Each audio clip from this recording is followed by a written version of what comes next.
Okay, in this example, we're going to be doing a common Algebra 2 problem. We have an equation. We're going to be tasked with finding the vertical and horizontal asymptotes and also the x and y intercepts. Now here we have y equals x squared minus x minus 6 divided by x squared minus 9. Now the way I always go about these problems first is finding the vertical asymptote. Simply because it's usually the easiest and it can help us later on. So the first thing we're going to do is look at the denominator and set it equal to 0. Or x squared minus 9 equals 0 is going to be the denominator in this case. Now we're just going to simply solve for x. So x squared is going to equal 9 and x will equal plus or minus 3. So x equals negative 3. X equals 3. Those are going to be your two vertical asymptotes on the graph.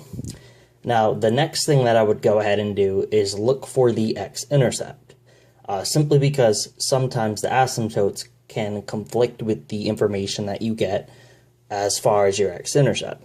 What you're going to do here is look at the numerator. So you're going to look at x squared minus x minus 6, set it equal to 0.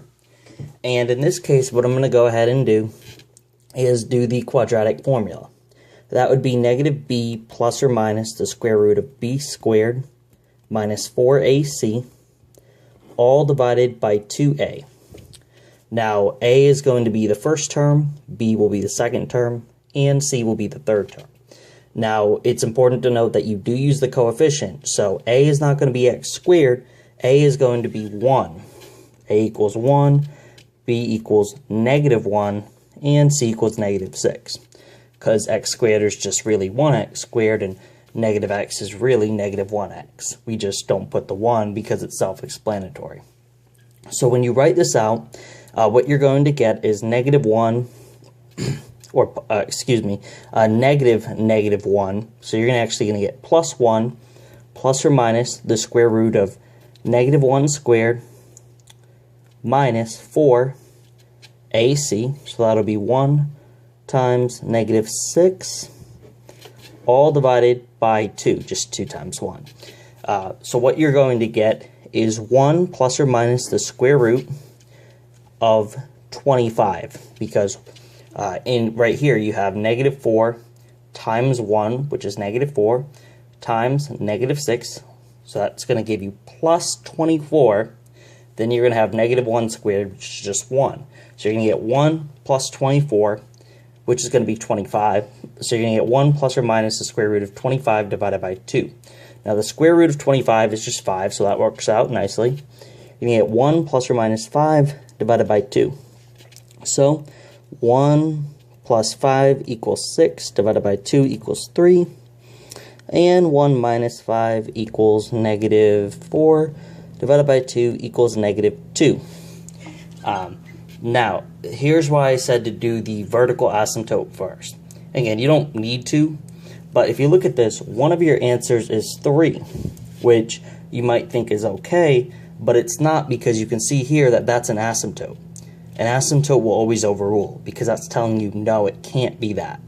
So, in this case, your x-intercept is only going to be negative 2. Negative 2 will be your x-intercept. And you can write it negative 2, 0. Because if x equals that, by definition of a intercept, y must equal 0. If you're above the y-axis, if you're at 1, 2, 3, or negative 1, 2, 3, it's not an intercept. So you can write it as negative 2, 0.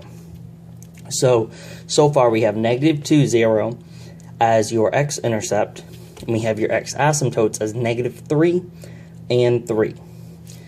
Now the next thing we're going to do is find your y or your horizontal asymptote. And the way you're going to find your horizontal asymptote is you're going to look at the highest degree of x. So in this case they're the same. You have x squared and you have x squared. Because they are the same degree in this example, you're just going to divide the coefficients. So x squared divided by x squared is really just 1 divided by 1, because, it's 1x squared and 1x squared. You're going to just take that away, and just do 1 divided by 1, which equals 1. So your horizontal asymptote is going to be y equals 1.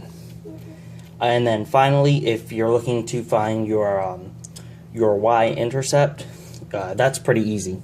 You're just going to put 0 in for all the x's, or another way you can look at it, it's the same thing, but it's just look at the constants right here and divide them. -6 divided by -9 is going to equal 2/3, positive 2/3.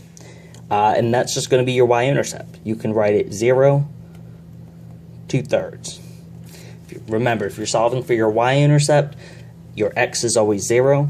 If you're solving for your x-intercept, your y is always 0. And so these are the 4 answers that we've generated throughout this. And you can easily put this in as in a calculator. You can actually put it in, the same way as this, as long as you have your parentheses after you do the numerator, and you're going to get the same answers here. You'll see the same exact thing. So that's about it. It's not too hard, but once you get the hang of it, do it a few times.